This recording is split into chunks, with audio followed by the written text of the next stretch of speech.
is on chemical bonds and their types. Contents are chemical bond and their types. First type is electrovalent or ionic bond. Second type is covalent bond. Third type is on metal. So let's begin. We're going to start with chemical bond. First of all, we should know what the chemical bond itself states about. From the word bond, we should understand that there may be two, three, four, or many more atoms present to form a compound. So, chemical bond helps in formation of chemical compounds by sharing or transfer of electrons.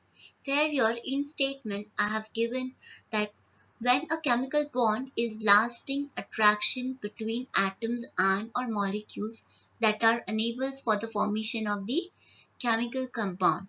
In general, strong chemical bonding is associated with the sharing or transfer of the electrons between the participating atoms. The atoms in the molecules, crystals, and metals, diatomic gases. Indeed, most of the physical environment around us are held together by chemical bonds, which indicates the structure and the bulk properties of the matters. So it helps to indicate the structure and the bulk properties of what? Of matters. So there are three types of chemical bonding. Which bonding are chemical bondings? And what are they? They are electrovalent or ionic bond, covalent bond and metal. So first we're going to start with the first type, that is electrovalent, that is also termed as ionic bond. What exactly electrovalent means? Here the electro means electrons, whereas valent means the valency. Electro means what? Electro means electrons. And valent means what? Valent means valency. So in combined it means that electron valence. So it talks about bond. Which bond? An electron valence bond. And ionic bond. It is also term for an ions. Okay, so let's begin with this. What it states? It states that two elements can achieve stable configuration, that is inert gas configuration, by transfer of electron from one element to the other. Here I have taken an example of inert gas configuration. What exactly inert gas configuration means? First of all, in periodic table, when we study about inert gas elements, what are the inert gas elements? They are argon, helium, neon, krypton. They are inert gas element. And why inert gas configuration we have taken here? Because they show, that is they hold 8 valence electron.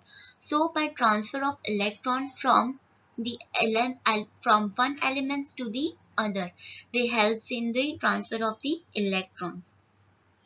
This in the formation of oppositely charged atoms or the ions, which are bound together by electrostatic attraction.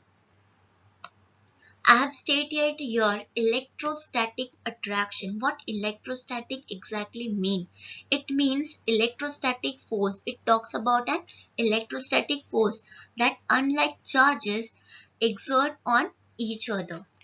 So they helps that electrostatic force, that is an electrostatic attraction, and this types of bond we termed as or we called as electrovalent or ionic bond. Here I have taken the example, that is a very basic example of sodium chloride, that is NaCl.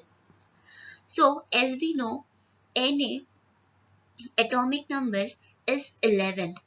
What is the atomic number of sodium? It's 11. And what is the atomic number of chlorine? It's 17. What is the atomic number of fluorine? It's 17.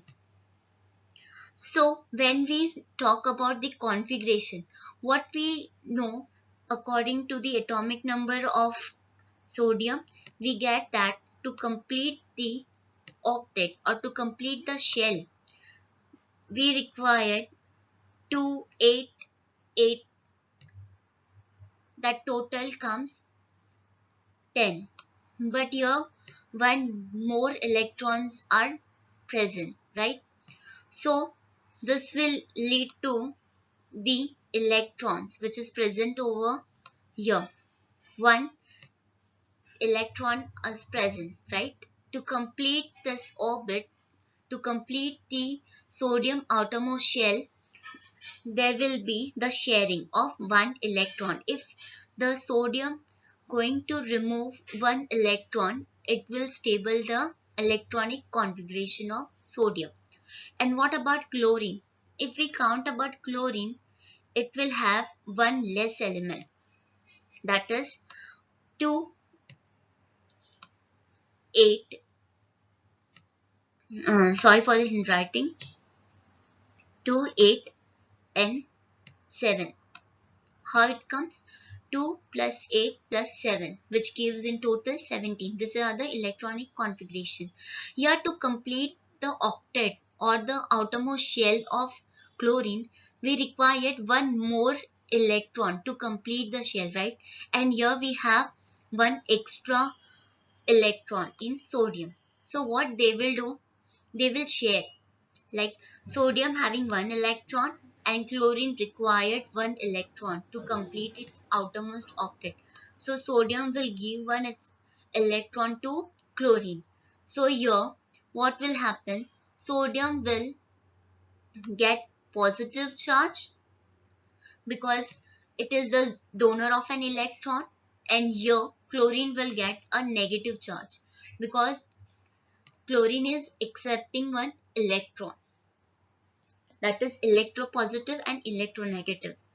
Okay, so here we can say that the bond will form by the two opposite charge will going to attract. How the bond will form? Because of two opposite charges are attracting each other, so the bond will form. And which bond it will going to form? We are talking about ionic bond. So here which bond will going to form? Ionic bond.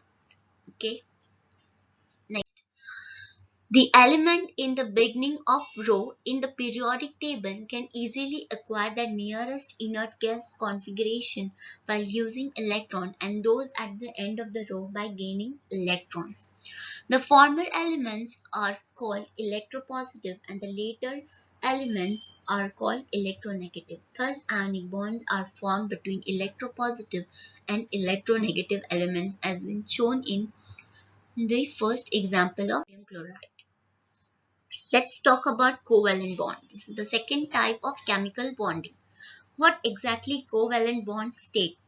It states that in this bond there is the formation of bond by sharing paired electrons. So what covalent bond do? They shares the paired electron with two atoms.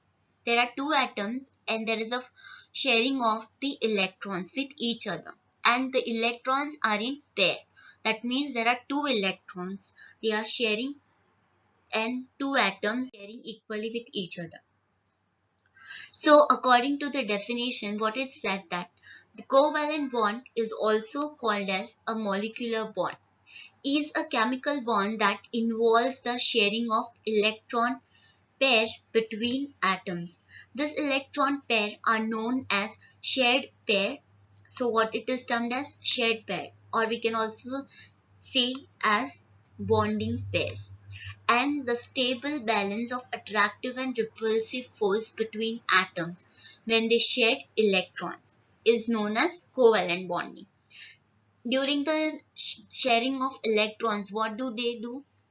They stable the attractive and the repulsive force. They stable the attractive and the repulsive force between the atoms. Here I have taken the example of fluorine. What fluorine do?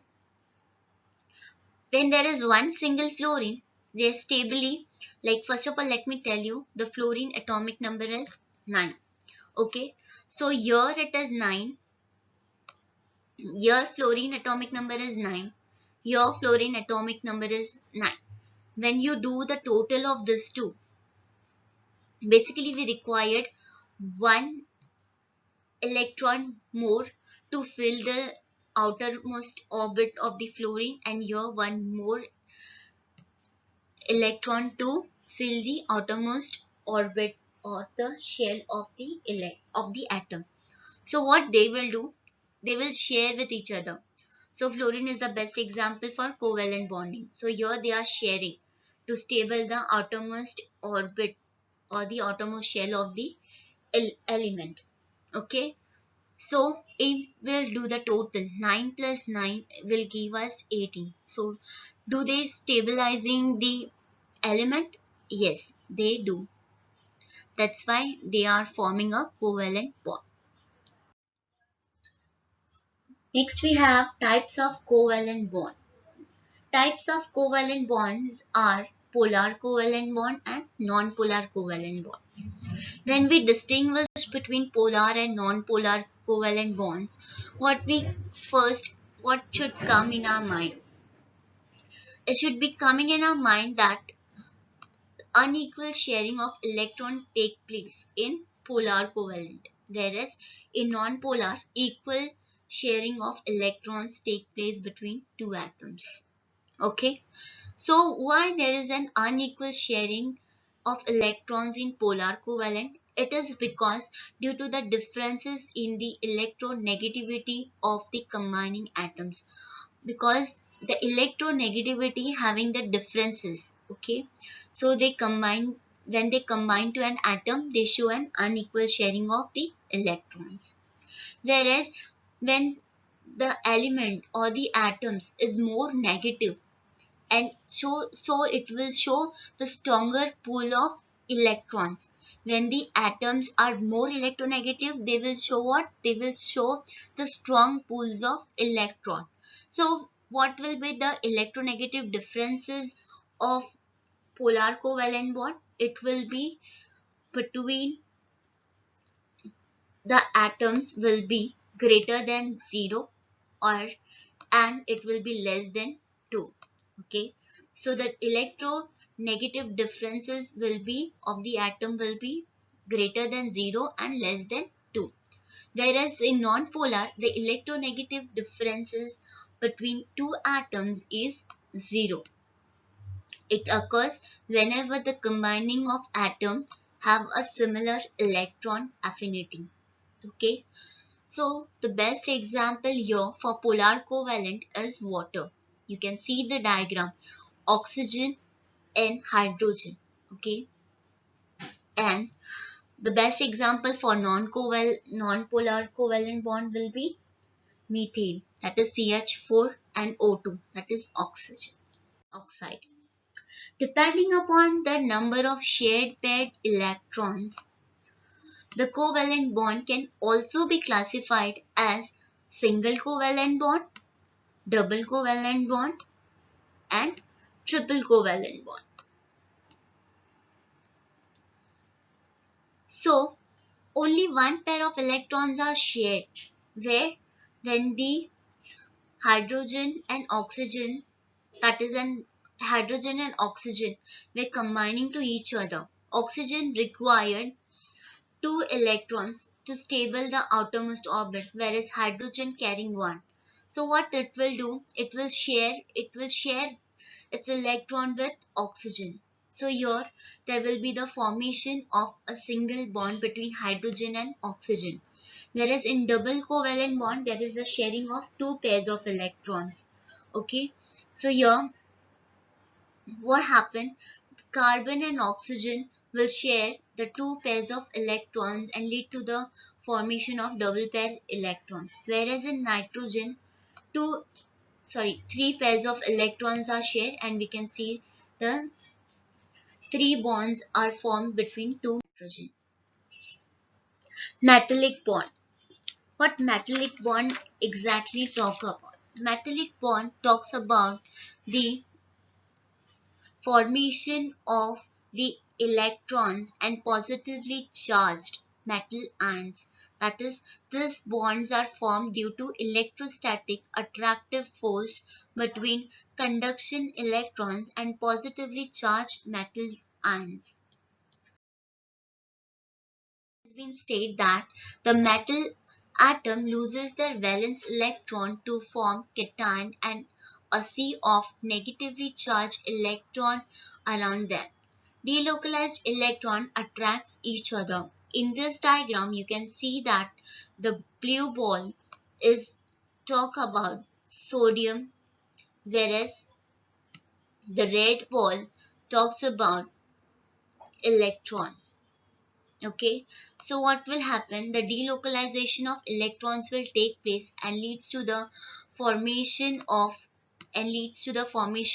this form. That is this form. It will form in this way. So electrons are placed all over and sodiums are there in the centers. Okay, that is which containing a positive charge. So the metallic bond are mostly non-polar because even in alloy, a little differences amount of electronegativities of the atoms participating in the bonding attractions, and in pure elements, none of it at all. Thus, metallic bond is an extremely delocalized communal form of covalent bonding. So that's all for today. Thank you. Hare Krishna.